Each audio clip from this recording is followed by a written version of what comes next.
بعد المصيف شعرك بيهيش وبيبقى اكسترا كيرلي. في الفيديو ده هنعرف لو انت بتنزلي البحر كتير او بتنزلي بسين كتير نعمل ايه عشان شعرنا ما يبص. اولا تخيلي معايا ان شعرك عامل زي الاسفنجه. لو احنا جبنا اسفنجه وحطيناها في ميه بعد كده دخلناها البسين او دخلناها البحر، هل هتشرب ميه بحر وبسين تاني؟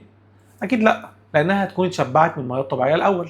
نفس الكلام شعرنا، لازم ضروري قبل ما انزل بسين او انزل بحر اغسله الاول بميه، وده عشان الشعرايه تتشبع من الميه، فلما تدخل البسين او البحر ما تشربش ميه كلها كلور او ميه كلها ملح. ويا سلام بقى لو عزلنا الشعرايه اصلا عن الملح او عن الكلور، وده عن طريق سيرم يبقى فيه سيليكون زي زيرو فريز، سيرو بايب. طبعا بصفه عامه السيرامات اللي فيها سيليكون هي ممنوع استخدامها، لانها هي حرفيا بتعزل الميه عن الشعر. فلما تيجي تغسلي شعرك بعد ما تحطيها هتلاقي ان الشعرايه ما بتدخلش الميه. ده احنا هنستفيد بيه وهنستغله جدا في المصيف، ان احنا مش عايزين ندخل الحاجات المضره دي جوه الشعرايه، بس غسيل الحاجات دي بيبقى صعب شويه، فيفضل نغسلها بشامبو فيه سلفيت. ولو مش عايزين نستخدم حاجه فيها سيليكون ممكن نستخدم زيوت طبيعيه زي زيت بذر التوت الاحمر، وخصوصا النوع دوت لانه بيبقى فيه SPF 50 بلس وكمان عازل للشعر كويس جدا. لو مش عارفين نجيب منين زيت بذر التوت الاحمر وعايزين نجيب بدايل، هنجيب حاجه اسمها زنك اوكسايد، ده كريم اسمه زنك اوكسايد اللي هو زنك اوليف، مع حاجه اسمها زيت زيتون.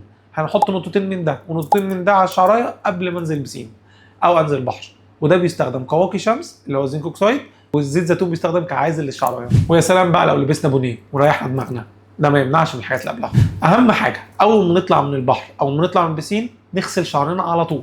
ولكن هنا بيجي بقى اختلاف، لو طالعين من البحر حاجه، لو طالعين من البسين حاجه. البحر مشكلته انه بينشف عشان فيه ملح، فيبقى يفضل نستخدم شامبو سلفيت فري. لكن البسين ده كلور، لو دخل جوه الشعرايه بيضر الشعرايه جدا، يبقى لازم نغسله كويس قوي. عشان كده لازم نمشي على شامبو يكون فيه سلفيت. وبعد ما نغسل شعرنا بالشامبو يفضل نستخدم سيرم طبيعي، زي ان احنا نجيب زيت الالوفيرا مع زيت الارجان، نحط نقطتين من ده ونقطتين من ده، نقطتين من خلص العلبه على الشعرايه بالظبط. وممكن قبل الشامبو اصلا نستخدم حمام كريم. اكتب نوع شعرك، اكتب لك افضل نوع زيوت ليه. كان معكم دكتور مينا وجدي، افهم جلدك تخلص من جلدك.